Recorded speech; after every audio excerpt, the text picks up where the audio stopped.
Start. So EJ has joined us, and by the way, EJ, ask her the most important question. I will in a second. The most important question. Just say I will. The only thing I really need to learn. If you touch me one more time, I will push you off that chair. You will not. You always hate when don't do that to me. What's with the touching? Did you wash your hands? None of your business. Really? No, really? Really? No, really? Really? I have already speculated. Do you mind telling us what the EJ stands for?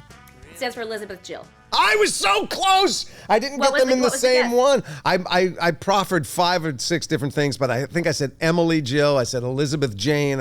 I knew I was going to get it in there. I was okay. Now I can listen to the interview. EJ? Now I can listen. We're the opposite of MrBeast as far as growth and explosive growth.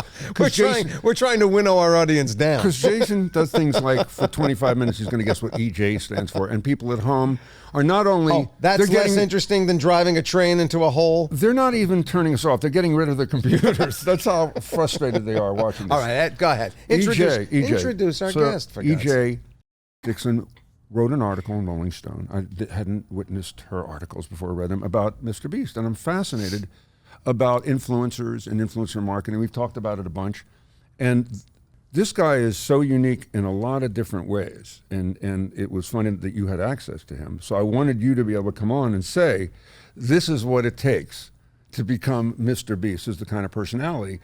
You spent time with him. First off, how do you get access? He was the cover of our first creators issue, which is an issue that we do every year that's specifically focused on like digital creators. And at that point, it was pretty much like reaching out to, any other celebrity that we'd put on the cover. He works with like a big PR firm. I think he still works with the same guy who represented Jimmy Kimmel.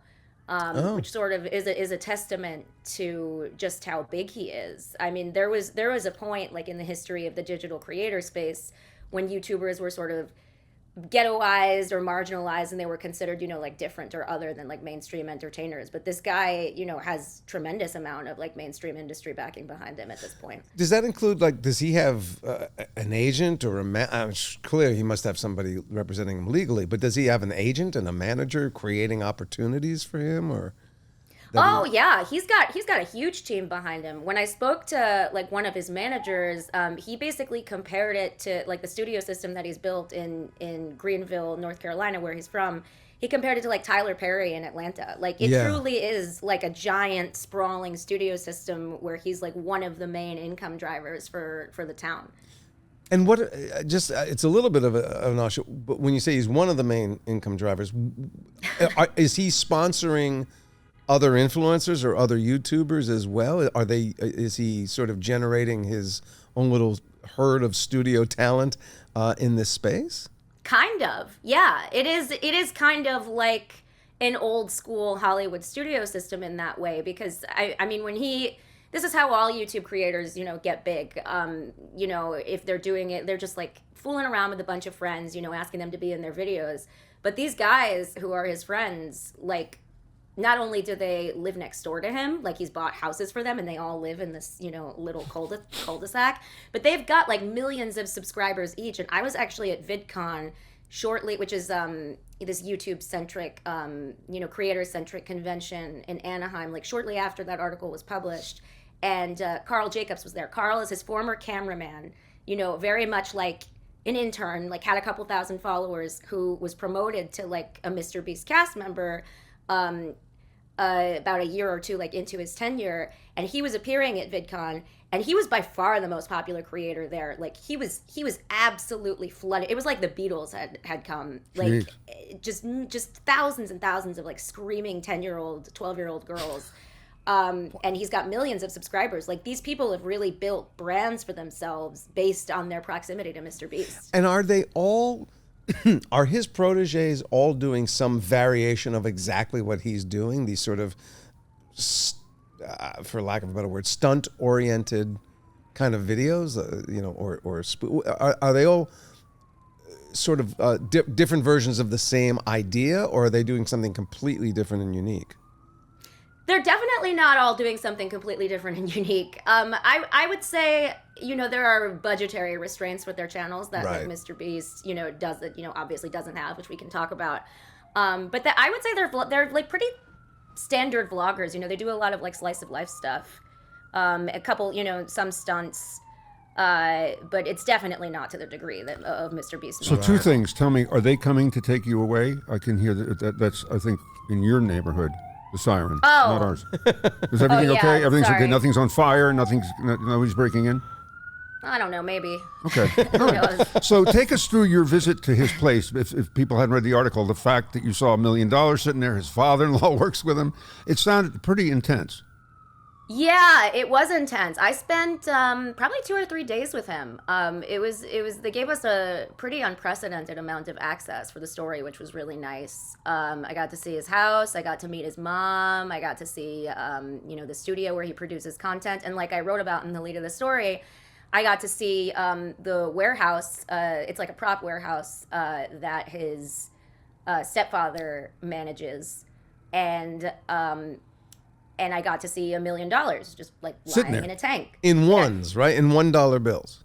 Yes, and I say it's a prop warehouse because that's truly how they like use money in the videos. Like they use money as a prop. Right. But obviously, like sitting there, I have never seen $1 million like in one place. I'm a journalist. When would I have the opportunity to see $10 in one place? It was pretty staggering to me. So, how much time did you have with him? Not just the family or walking around meeting other people. How much time did he actually give you FaceTime? A lot, actually. A lot. I more so than I would say other people that I've profiled. We like went to lunch at a Mexican restaurant. We rode around in his Tesla, talked about life.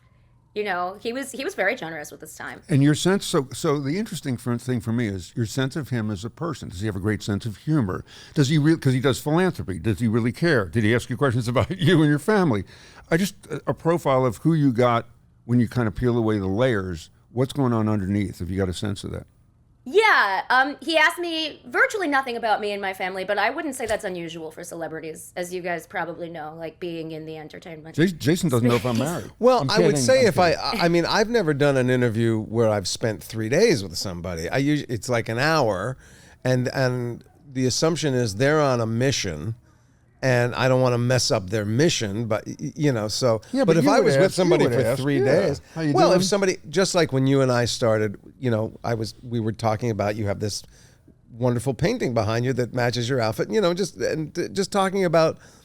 When you meet somebody, yeah, you ask a couple of things. It's a person. You're a person. You want to know about him. But I would be shocked if he didn't start to feel like there was some sort of not a relationship, but to be inquisitive about the person who's asking you so many questions For 3 days. For 3 days. I didn't feel slighted in the least. I was there to do my job. I was there to perform a service, and I was asking him intrusive questions about his life and his brand, and asking him to sort of consider like various ethical questions that he probably did not want to consider. And he was being generous, just in terms of providing that for us. So I didn't feel, I never feel like it's a very standard relationship, like interview. No, I got it. But And 3 days. we should also point out that he's a very successful young man, but he's like 25, He's 25 right? years old. So, it's not like he has moved through the earth and he's Exactly. a man of the Yeah. world. Although and, he's figured a lot of stuff out. yes, he has. No, I mean, would you call him a savant, EJ? I absolutely would. And that my first impression of him was definitely that. Like, I think the first thing he said to me, which I wrote about in the piece, was, "So are you going to start asking me questions now?" Right. Like, he is not, and he would be the first to say this. Like, he is not a socially adept individual. Like, there are a lot of people you meet like in the YouTube space who really love like, the schmoozing aspect of it and, getting to know people. He's not like that. What he loves and what he gets up out of bed every day in the morning to do, he loves YouTube. Like he could talk for hours about like the YouTube algorithm and how to game it and like various, thumbnails and A/B testing them. That's what he loves. He is singularly focused on that, and I have never met anybody in my life who is as singularly focused on one pursuit as he is, and it was really impressive. And yeah, it was wild. When Now- we say he gets up and he studies the algorithm, I go, what is he? This is not Alan Turing. This is not the Enigma code. What is so hard about It kind of is though. Like, Go it ahead. kind Why? of is. Why? Please inform me. Because and I should say, like, I'm not a tech writer, and like I'm a culture writer. Who sort of like focuses on the convergence of like culture and tech. So I don't have like a ton of insight into like the mechanics of the algorithm, and frankly, like YouTube and other platforms aren't super transparent about them either. But I mean, it's a really tough thing to game, like getting YouTube views. It's especially considering how saturated the space is Sure. and how everybody's just kind of trying to do the same thing.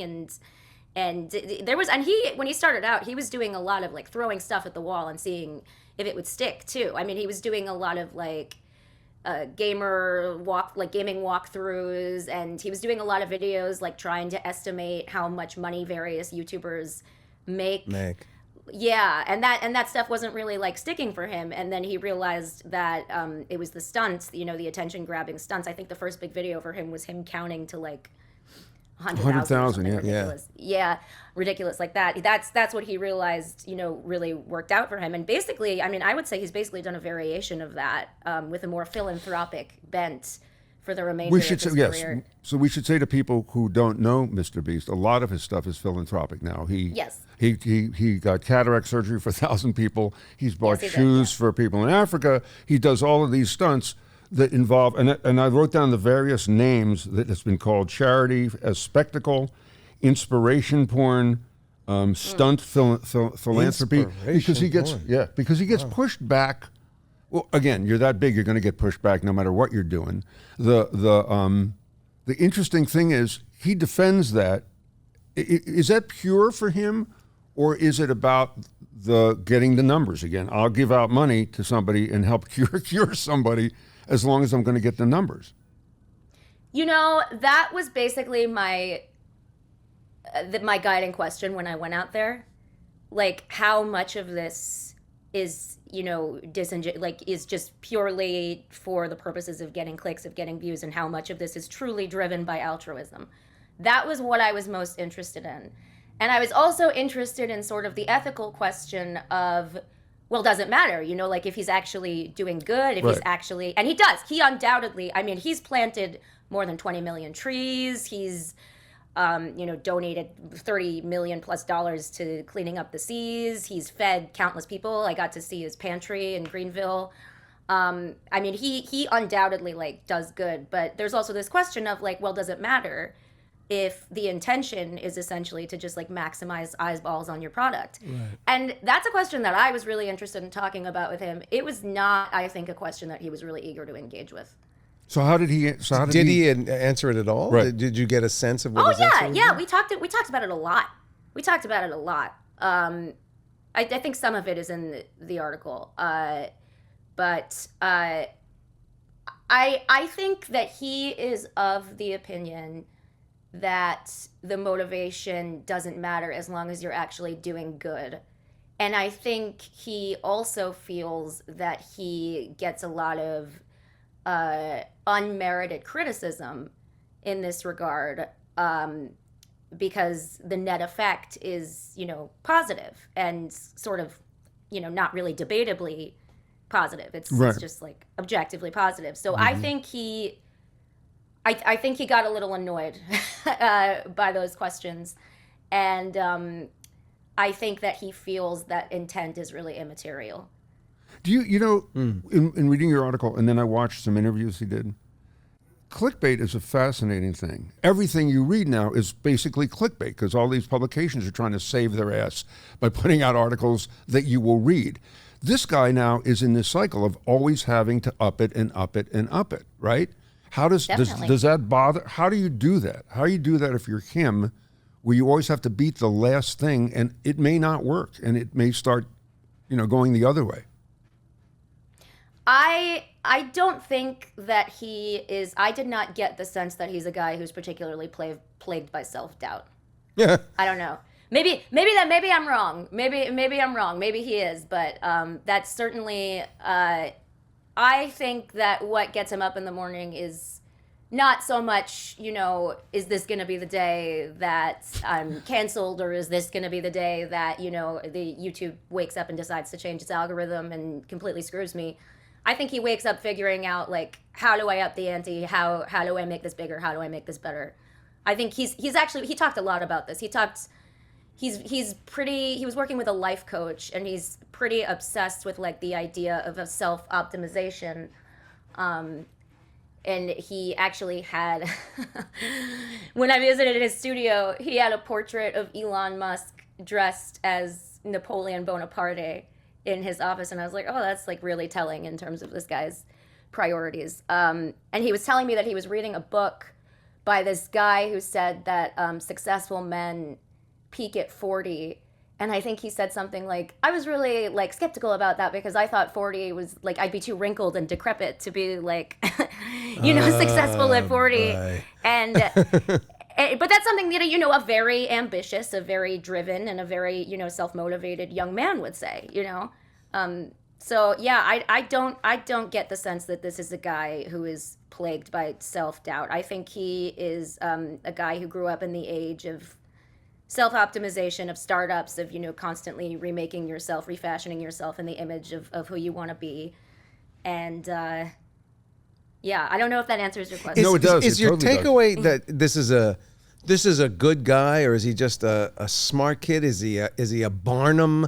I mean, do you sit there and go, I think he does what he does because he's essentially a good person who's just trying to do something to entertain and make the world better? Or is he like a really savvy guy who goes, oh, I know how to make myself a success? Is he the kind of guy? And I wouldn't begrudge him if he was, because again, as you say, if the net is positive, I'm not terribly concerned about the motivation.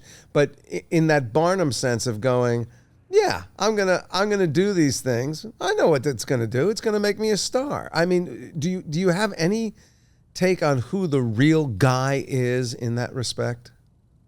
I'm going to give you a really frustrating answer. I think Okay. it's a really good question, and I'm going to give you a really frustrating answer. No, I don't know. I don't think, but it's not my, I didn't go out there, trying, it's not my job to police intent, or Right. to cast judgment on people morally. Like, I'm a journalist.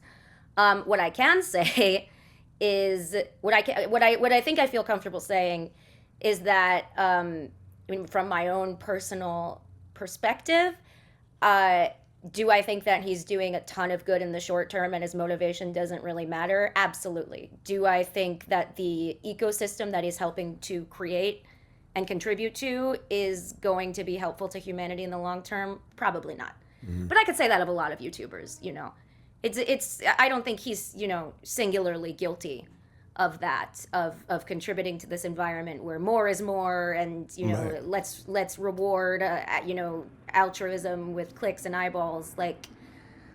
But yeah, so I don't know if I can speak to his intent so much as I can speak to his impact. So why it seems to me he's got more resources because he's got more money, but why is what he's doing breaking through in a way that other people doing similar versions of the same thing are not? What's the magic that he's got? I mean, there's a lot of people out there doing stunts. And again, if we may say, so for people, again, who don't know, he's done stuff, like I said, the charitable stuff, but he also dug a giant hole, bought a train, and drove the train into the giant hole, which has nothing to do with philanthropy. It's I saw the one where he tried to live in isolation for 7 days in a room. chamber, and then he put himself going nuts. a Lamborghini in the world's largest shredder. Yeah. So it's So Buried like, alive. he's got Yeah. bigger versions of stuff that other people are trying to do. Why is there something about him that you think just fascinates us in a way that other YouTubers No. have? yeah, and is he the star? Is he Yeah. the star of the channel? I don't think that he's the star of the channel. I think that the success of his channel is predicated on a number of things, some of which are more quantifiable than others. Like, I think he really learned how to game the YouTube algorithm. I think, setting his headquarters in an inexpensive, southeastern town and really like building a brand there and really using, because he goes into stores, like local stores, and and everybody knows who he is. I talk to so many people in the town who are like just waiting for the day that he's gonna come and like tip them, $10,000 for a video. Like using his hometown as like a resource for content. I think that was a brilliant move on his part.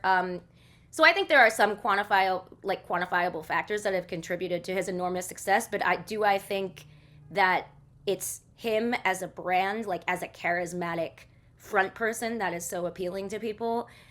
No, not really. And like I think he would probably say the same. I think he considers himself rather unremarkable, except in terms of his mental acuity in terms of the digital space.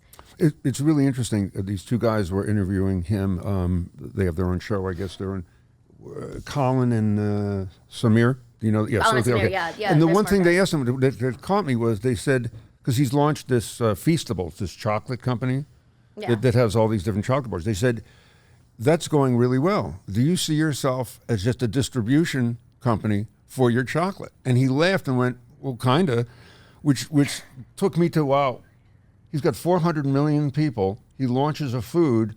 He can feed it to that audience continuously grow this thing like Hershey's and make it a thing.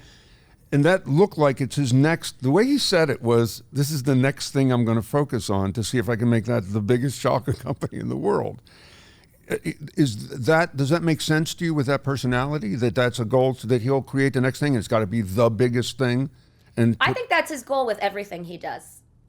With absolutely everything he does. And I think he takes it very personally when it doesn't work out that way.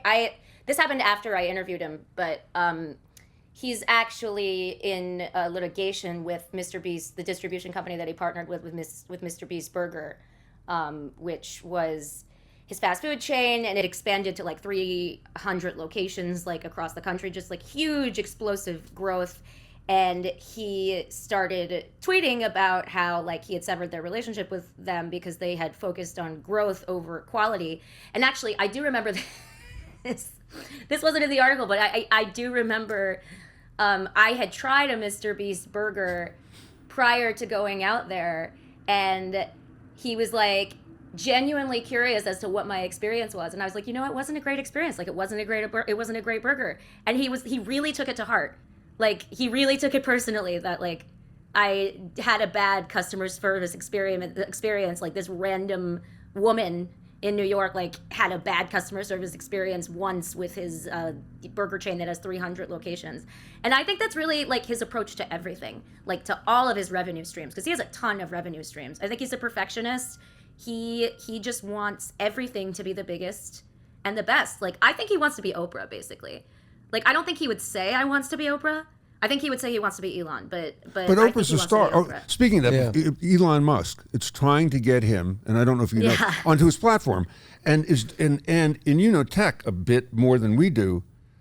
There's this controversy about you get stuff pushed into your feed when you go on X or Twitter, and that Elon Musk was pushing out MrBeast stuff to people as an advertisement, but it wasn't called an advertisement. It was kind of looked like content. So now you get that, and the theory was that Elon Musk is trying to woo MrBeast by showing how the platform will do for him by kind of giving him a little bit of a help behind a little love. Yeah. Do you know anything about that, or how that's working out, or would MrBeast ever go there? So basically, the allegation, and I should say that Elon denies all of this. Elon has been pretty publicly, since he took ownership of X, he's been pretty publicly trying to woo MrBeast to the platform to like exclusively post content there, because he's trying to turn X into, I mean, we could be here for hours talking about what Elon Musk is trying to do to X, but he's trying to turn X basically into like a video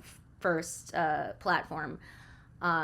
And MrBeast and Elon are friendly. They've been tweeting at each other, posting appreciatively about each other on social media for years. When I flew out there, I was trying to get him.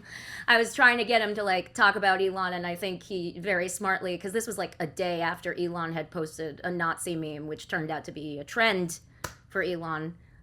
posting anti-Semitic content, and I think he very smartly was like, I don't approve of everything he does, but I appreciate like what he does, business-wise. And I was like, that's a very savvy answer. But anyway, yeah, so he's been very publicly trying to recruit him to the platform for a very long time, and then MrBeast was basically just like, okay, I'll post a video, and then he tweeted that he made something like $230,000 from it, but it was misleading, for a wide variety of reasons, and everybody was like, okay, well, you had an ad in front of this video.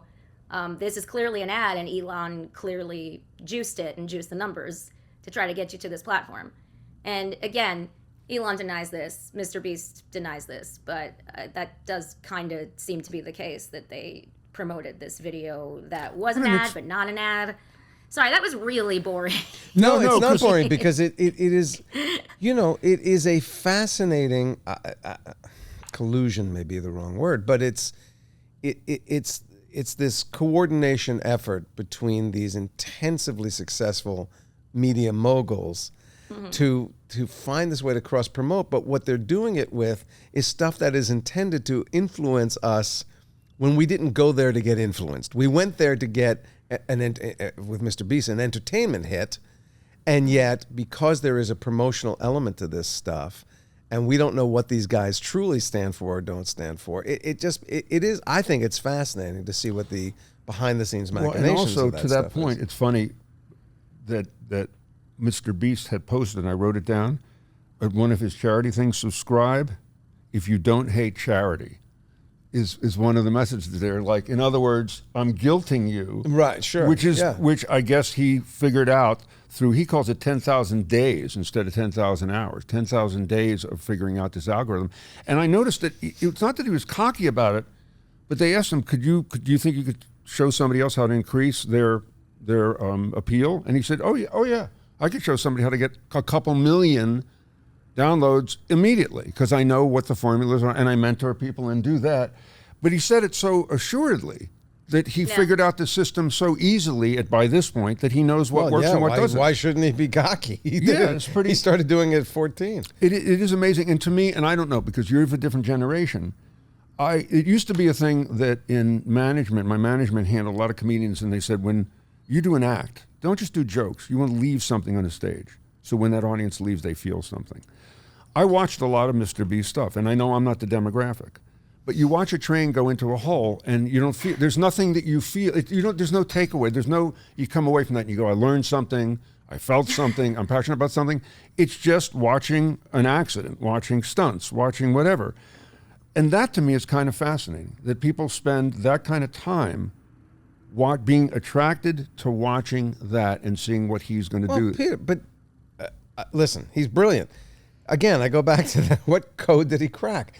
Do you know one of the biggest things on YouTube is fail army? People screwing things up in their lives and go, oh, I'm sending that to fail army. And every week, fails of the week. But that at least makes me feel better about myself. And I, like a schmuck, sit there and go, wow. And I'm laughing, and I'm like, ooh, I'm having my experience. There's nothing in it that is redeeming. There's nothing that is, as you say, left on the stage. But you feel better about yourself. No, I don't. In fact, I feel worse about myself for going, why do I enjoy this? Why does this make me giggle? Do you get a sense of that? Though, that when you watch them, do you come away going, got to see the next thing, got to see the next thing? No, but I'm not the target audience either. Who's the target audience? Yeah. Kids. He has a huge percentage of his demographic is kids. Wow. When you say kids, what age? Like probably 8. I mean, this is not, he didn't cite this to me, but so don't we won't quote you. Don't ask legal about this. Something like kids 8 to 12 or something. Wait a minute. 8 years old. Wait. They're supposed to be on TikTok. Don't they get that memo? TikTok is for that demographic. Don't they know what demographic where they're supposed to be going? If you meet a kid 8 to 14 years old, I guarantee you they will know who MrBeast is. What other thing appeals to that same demographic that we would be shocked about? That's so funny that you asked this, because literally while you guys were talking, I was thinking, do these guys know about Skibbity Toilet? Like, should I explain? I'm sorry? Skibbity Toilet? Yeah. Skibbity? Yeah. Say what?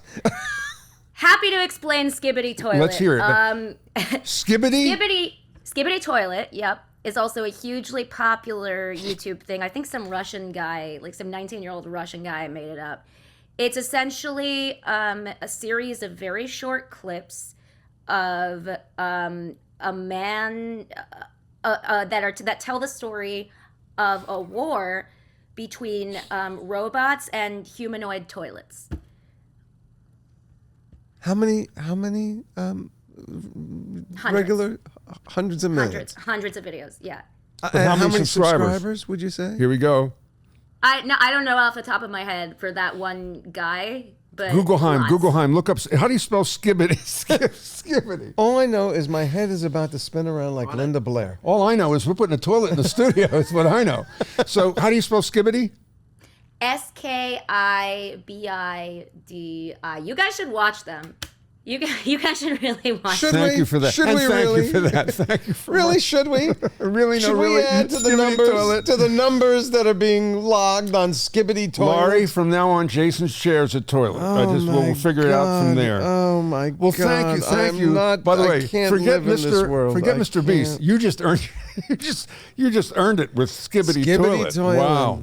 Oh my God! I gotta say, I'm very proud of myself for having introduced Skibbity Toilet to an original cast member of Merrily We Roll Along. There, bingo. Oh wow! Thank you very much for that.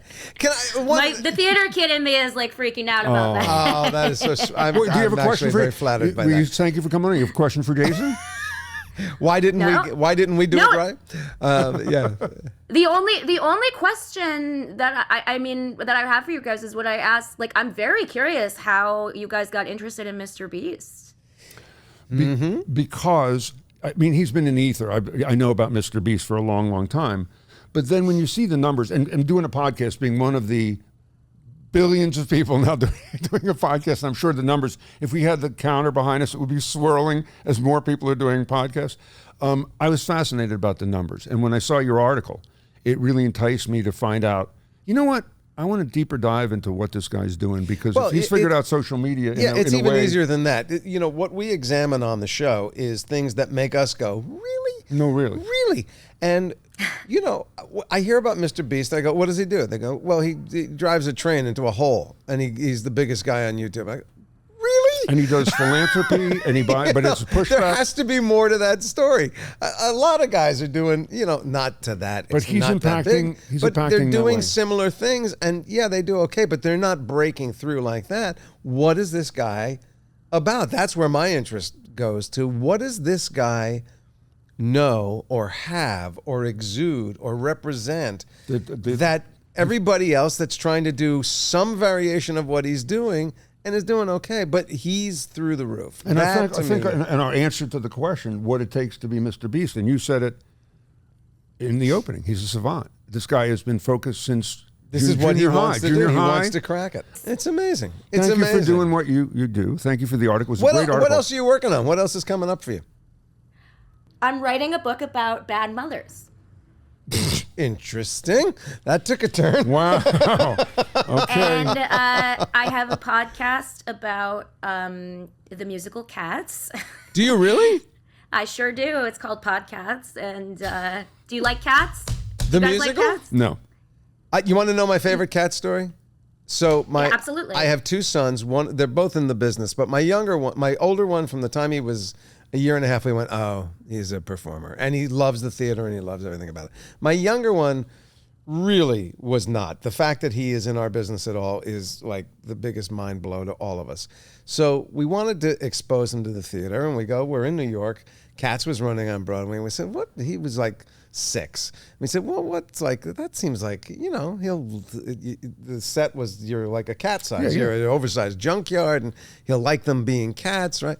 And so we give him this whole thing about, Noah, now when you go to the theater, you can't talk and you can't squirm and you have to sit there and you be respectful. So we're watching cats. Watching cats. We're about halfway through the first act, and I feel a tug on my sleeve. And I look down, and he wants me to lean in, and I lean in, and my 6-year-old says to me, with very great respect, "This doesn't get any better, does it?" And I kind of looked at him and went, No. No, if this isn't doing it for you, there's nothing coming up that's going to rock your boat. Oh. And he sat there. He just resignedly sat there and went, okay. Wow, a little critic. Okay. A little critic.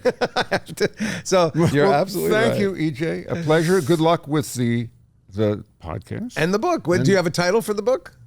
One Bad Mother. One. is the word. Whoa, One yeah, Bad I like Mother. that. And I don't want to even know how your family reacted or why or where that goes. That's a whole separate What podcast. the inspiration was. We talked to Mary Roach. We know why she does what she does. Or the phrase from the family, she's dead to us. Comes up. Thank you. Thank you so much, guys. This was so fun. You guys have like the best dynamic I've ever seen. Really? No, I really. think you guys are great together. That's why people listen to podcasts, We've been because they best just want to hear friends. people who like love each other. We've been best friends thank for you. over Funny 30 together. years, which is Thank you. frighteningly scary. So. Yep. Thank you guys so much. This was Pleasure. so fun. EJ, thank you. Really lovely Continued to meet success. you. And the article was great. You're a great writer. Oh, It thank was you really so much. fun. That means a lot. And Thank I you. will actually go. I'm not a big podcast guy, but I gotta see what you're doing with cats. That'll be fascinating. Thank you guys. Thank you. Bye, Bye. EJ. Thanks. Don't you like when you find out about something that you knew nothing about culturally that exists and billions of people know No, about? it actually scares me. It scares me on two levels. One, it scares me that there's something that's big and out there and that I don't know. It feels like I'm being left out again at school and camp. By the That's way- number one. And then when I find out what it is they're excited about, I go, I can't live on this planet anymore. Before we do David, and David, thank you. Here we go to find out additional information. I just think, we should piggyback off of MrBeast's success and do something like call ourselves MrBeast Lee. I know it sounds like a butler from a 1960s. Well, here's what we need to factor in. His stunts now are like $1 million stunts. We don't have access to that kind of coin because I'm certainly not so investing. I got the hook. Yeah, right. So we recreate his stunts. Yeah, But our hook yeah. is watch us create the stunts for under $100. I like. Isn't that right? That's a good premise. People may watch that. and we can be Mr. Least Lee. Mr. Least. Mr. Least. We spend no money. The least amount of money. We will take on. possible. We will do We're Squid Games. Mr. Least. Squid Games, yes. No problem. $100. Right. All right, Guggenheim. What do you got? Well, I'm looking forward to burying Jason underground and just like, here's a straw, man. If he'd do it, the numbers would go through the roof, man. Oh my God, Yeah, through the roof. Yeah. And we have a toy Did he train do that? set, Did he do that? He got buried underground and had a straw Yeah, to he breathe was buried through? alive. Yeah, he was buried How alive. long was he under was, there? I think like a day or Oh, something. what a it was maroon. How long could you last, do you think? Buried underground? Because I'll have the box built now. Was he in a box or was it dirt on him? For you, I'll do it differently. CGI into a, what's it called? The CAT scan. For Yeah, Alan. right? As I recall, it was somewhat comfortable, but coffin-esque. He's Mr. Beast. He's not going to. Well, come on. David Blaine did that. He did that for days. He went into Everybody's it. making money doing that. Day. What are we Oh, it doing was a week. wrong? Lori tells me it was a week he was buried. A week. Oh wow! All right, that's a different. How do you? I don't want to go right to it, but how do you And what's the- release the beast? What's the charity have a component of that? Who's he helping with Yeah, that? right. Yeah, I'm gonna get buried for 7 days for Cohen's caskets. We and should start mortuary. small with illnesses that are almost like leprosy, stuff that's manageable already, and see if we can eradicate it. Like Shingles. something that's almost on the way. No, that's still present. Something that's almost on the way out. Almost on the way out. and we just put the final touches. Yeah, on it. right. We've completely What would eradicated. What would that be? This. Yeah. Rabies? I don't know. Occipital headaches.